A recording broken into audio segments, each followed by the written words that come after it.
Yes, so hello everyone. Glad to have you all here. I'm really excited to be here. My name is Eyram Tawia, and I'm CEO and co-founder of Leti Arts, which is one of Africa's pioneer video game studios. We are in Ghana and Kenya, and since we don't have much time, I'm just going to dive in, but I must congratulate you all for coming this far and on your games. I was really impressed with what I saw. So Leti Arts has been a leading strategic partner for a lot of companies. So our 10-year journey has caused us to make all these games with all these cool companies, and I thank God for bringing us this far, making games. And since 2009, in Ghana, Kenya, we are focused on African content, and then one of our franchises, Africa's Legends, as is our main franchise, has over 80,000 downloads on the Play Store. We've been in the news. I think BuzzFeed says we are the African video game industry when it comes to games. So that is my beautiful face with my co-founder, and together we've been making games for a long, long, long time, and we love what we do. We love them. So I'm just going to take you back. So like growing up, I was a very, very, very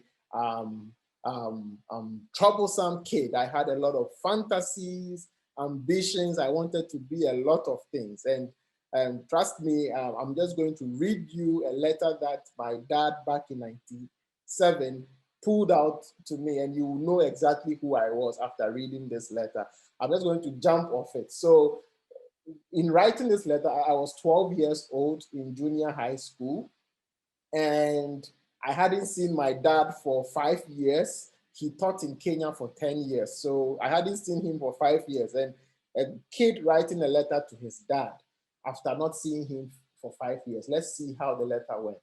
Follow instructions, things to do and buy, computer, CD-ROM, agent, diskettes, games, FIFA 96, Need for Speed 2, Aisha 3, Quick, Indiana Jones, hard disk from 500 megabytes to 1.2 gigabytes. That was the highest then. Joystick, optional. Try as much as possible to buy these things, especially CD-ROM and hard disk. Go to the store, give this paper to the person there, tell him what you are looking for, bargain and buy. My TV game, buy as many cartridges as you can. Video cassettes, Liar Liar, Men in Black, Judge of the Jungle. Ask for Nintendo 64 or PlayStation. If the price is low, buy it. Try as much as possible to buy these things. Follow instructions. Eyram. So that was my letter, and that was all I thought of. Look, I was in a fantasy bubble, dreaming about space, about inventions, about like all the stuff that you guys were saying in the video. Like I literally saw myself when I was playing your games. I'm like, these geeks, look at them. so yes, I was a comic addict. So I made my own comics, and I randomly chose my programming language when I was in junior high school called QBasic. And oh, I fell in love with this blue screen. With this blue screen, I did everything in the world, like amazing. You know, one of my first games was Sword of Cygos, which was a comic story I wrote, and I made a text game for. So I brought that same game to fast forward to the university. So I redid that game in 3D as my thesis, which became the first 3D game from my university in Ghana here. If not the 3D game in Africa, I think recently I was working with some Russians who wanted to archive old games in the world, and Sword of Cygos was one that they were trying to crack and put on the oldgames.ru. So very soon, I think we can finish it. Yeah, so in saying that making games is a fun journey, and you have to make it together, right? You can't do it all alone. I have a wonderful team that I work with, artists, marketing, writers, programmers. So very soon you all be getting all these guys. And we do a lot of internships for everyone who wants to join us, interns from different regions, remotely as well. And this is how fun it is. And I recently documented my journey into a book, which I think this is the first book on games on the continent, which documents my journey. I call Uncompromising Passion. It's on Amazon, which tells you how we made games and doing what we are doing now. So generally, video games is an arts and science discipline. And as you can see, as much as it's important to make coding, the art is also very necessary. Let me give you a certain statistics on the opportunity on Africa, so that even the games you've made, bring it down to Africa. Let's try and make it work here. Yeah? Let's see if we can make some money. But we have 55 countries, 3,000 plus cultures, over 1 billion people. And these guys, we account for less than 1% of the global game revenue. So imagine if 1 billion people start playing games and paying for games. Imagine the revenue that can come from the world of games. And the problem is that Africa has been lagging behind, but this time we are growing quite fast. But there's a consumer problem and a development problem. The consumer problem is that there's a nascent gaming culture. We don't have a culture of game development. So parents don't know that a game developer earns money. They like, it's only lawyers, doctors. So they will never encourage you to do that. So for you to psych the minds to pay for games and play games, it's a problem. It's a problem. So we have small fragmented markets, but luckily our efforts are changing this gradually. Then we have the development side, which is scarce talent, human resource. We don't have skills on the continent. No university teaches games here. So I am self-taught. I taught myself, just like how you guys read YouTube and watched all those things. So we are all self-taught. So we are all working with the knowledge we've gathered. And there's also very limited developer resources. Until recently, Epic Games are coming with Unreal, and Unity also establishing more with them. We just started the African Game Developers Association, of which I'm president as well. So just trying to change all these things. But let me just dive into some of the work that Leti did to change this. So one of the things is that we asked ourselves if we can preserve culture through African storytelling. And yes, we asked ourselves, if to do that, what's the best way? Can we use superheroes? Everybody loves superheroes, right? We all saw Black Panther, everyone doing Wakanda stuff. So we also created Africa's Legends, which is superheroes tied to historic figures across the continent. We did some comics out of them. We did some puzzle games out of them. And these are some of the wonderful artworks that we did. Talented people on the team did. And this is a cool game, which is the Africa's Legends Reawakening that we are trying to make now. It's about 90% complete.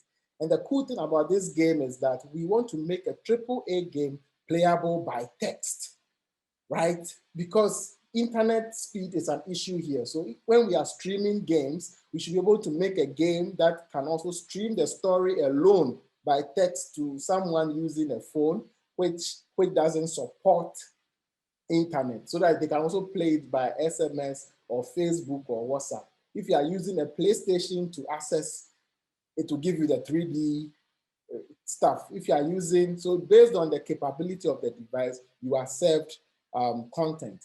So we made this world with pop culture themes, like really cool stories that we are really passionate about, exploring about 7 African countries, Nigeria, Mali, Kenya. How cool would this be? You know, so this is what we are trying to build with Africa's Legends. And we've done all the statistics. This is where the 1 billion people is resonating. How can we capture these 1 billion people using this? And that is the mindset we are using for Africa's Legend.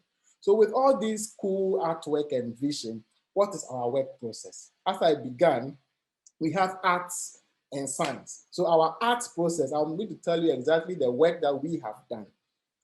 We started by a story writer giving us a storyline, developing our character. So you can see Tolo Sagala is our Dogon leader, Nigerian hero, Ghanaian hero. So we developed all these characters, right?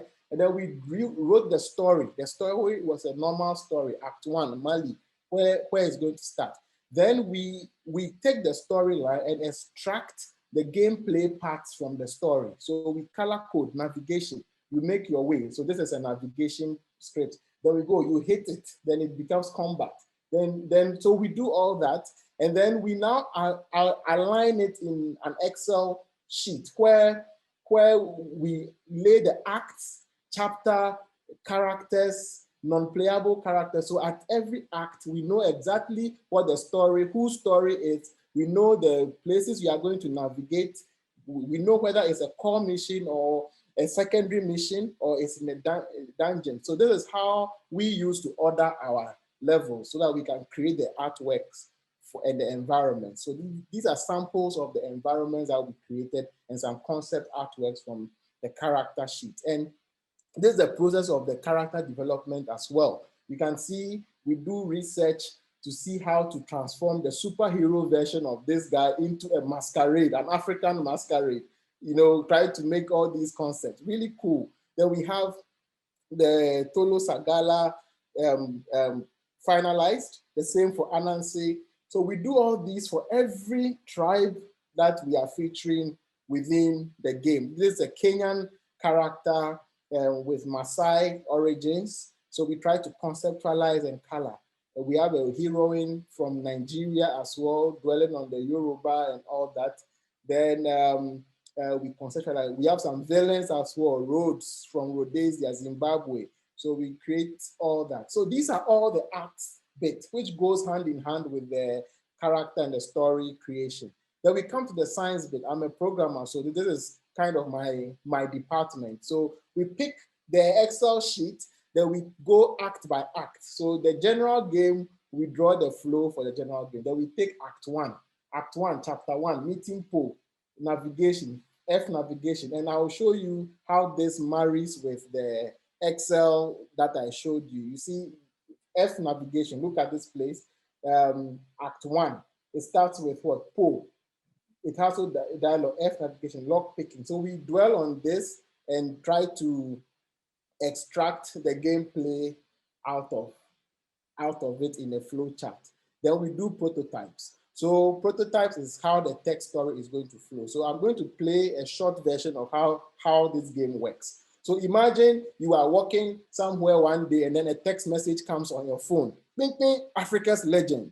Africa's legends need your help to save the world. Join them now as they take down enemies. Are you ready? Reply yes. Would you reply? Okay, so you reply yes. Then we take you to legend. Great to have you join. Follow the link for debriefing. Once you click the link, we take you to a richer platform to give you the debriefing, right? Which is, welcome legend, my name is Tolo, your instructor. So this is like the Nick Fury kind of mission thing within Africa's Legends. So we are going to onboard people. So we hope this will entice the geeks on the continent enough to start playing these kind of games. And based on the device you are using to access, we serve you the right content. So if Ubisoft one day decides to sponsor this game, at least we have the story outlined. All they have to do is to build the rich 3D bits of the storyline, and we can play at the text level, you know, that sort of thing. So that's what we have been doing. These are some visuals for Africa's Legends. If you are playing on Facebook, you get these kind of things. You can form a team. If you are playing on browser, we intend to have fighting scenes and all that in a rich form. And we also have some really cool environments. So the artwork is nice. And the secret about game development is where you are good at, please be good at it, right? Make something, show that place you are good. If you're not too good a programmer, find a programmer or do the best you can, but let your artwork be extremely good if you are great at art. And vice versa. So all of them come together to form a great product. And we also have some really cool products. We have AfroComics, which is like a publishing platform, right? For if you build your game here, putting on Play Store is quite challenging. So we built a distribution portal where people can submit comics and games and all that. So AfroComics is housing some really cool content from over 40 companies on the continent as well, trying to solve the fragmentation issue that I showed before. So that is what we've been working on. Yes, and we have Kamza. Kamza is also a superhero living with cerebral palsy, who was developed by a lady living with that condition. She wrote the story and we built the game and the comic. So these are scenes from Kamza. It's an endless runner. We have a side scroller runner as well. And we have the comics as well. And these are some of the concept arts that we did in the process of building games. So I said more of it in my book on Amazon as well. So if you have time, you can check it out. We've done games ranging from trivia as well. So Africa's Legend has the trivia version as well, which is like a Who Wants to Be Rich, which is running on even smart TVs and phones here. We've done a game called Into the Wild. So all along. So we don't have much time. So I think I've showed enough, and I want you guys to join us to build a game industry in Africa together. So I'm open for questions. I know you have a lot going through your minds and you want to ask. I'm here to answer. And yes, that is what I have to share. And I'm available to help anyone and to answer any questions. Thank you very much for your audience. So if there are any questions, please feel free to ask. Yeah, may I ask a question? Yes, Noah. I really like what you're doing with this. It's teaching people about the culture of Africa through games and comics. And I was just wondering, where do you see this going? And how do you plan to scale to become more of like a worldwide company, and how you can get others to see this? Yes, that's a great question. So I see this actually becoming one of the biggest franchises to be at par with the Justice League and Marvel and all that. And I really would like to get studios, to partner studios to start producing AAA versions. So what I've started even exploring now, in the next 5 years, Africa's Legend should become a household superhero franchise across the world. Everyone should know about it. So we started trying to sell some of our licenses, our characters within AAA games. Some of the very successful ones. I would love to see one of our characters in Mortal Kombat, these kind of things. And these game makers, Ubisoft and the rest, I know are looking for African characters and all that. So we have positioned ourselves in a way that we are prepared here. When they come on the continent, it is us that they work with. And that is how we intend to scale the business. And trust me, we have started signing deals with the biggest telcos on the continent on AfroComics and Hot Seat and Africa's Legends. And also, I'm trying to explore relationships with other AAA franchises in the US to see how to come in this part of the world. So that is how we see the future for these characters and these stories. All right, thank you. Yes, thank you too. And congrats on your game. It's amazing. And if you want to intern, probably if you need some unique stories to also experiment with, you can use any of our characters or reach out. You can have an internship position with us. You can just associate with us one way or the other. It's a blank sheet. Africa is huge. Maybe your games now can even be huge back on the continent. Since it's new, we can test out what works and what doesn't work. So who knows? Let's talk. I know, Eyram, Virginia and I were joking, well, only half joking before. You may have to compete with us for recruiting these folks as interns, because we had the same idea. You had the same idea? Okay. Hey, Eyram, can I ask a question real quick?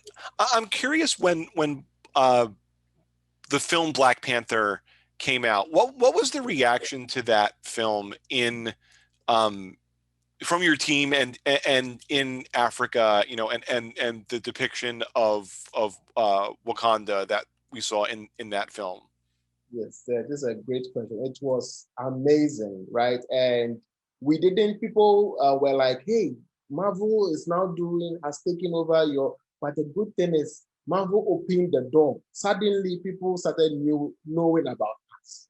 Suddenly I started sitting on Black Panther panels on the US talking about my work and how I see Afrofuturism and all that. Suddenly, like, our work gained a limelight because we were doing something similar. Just that Marvel told it with the right budget, $200 million plus, right? Right. And we have been struggling with the $5,000 and stuff like that to still make it. So at least it opened the door.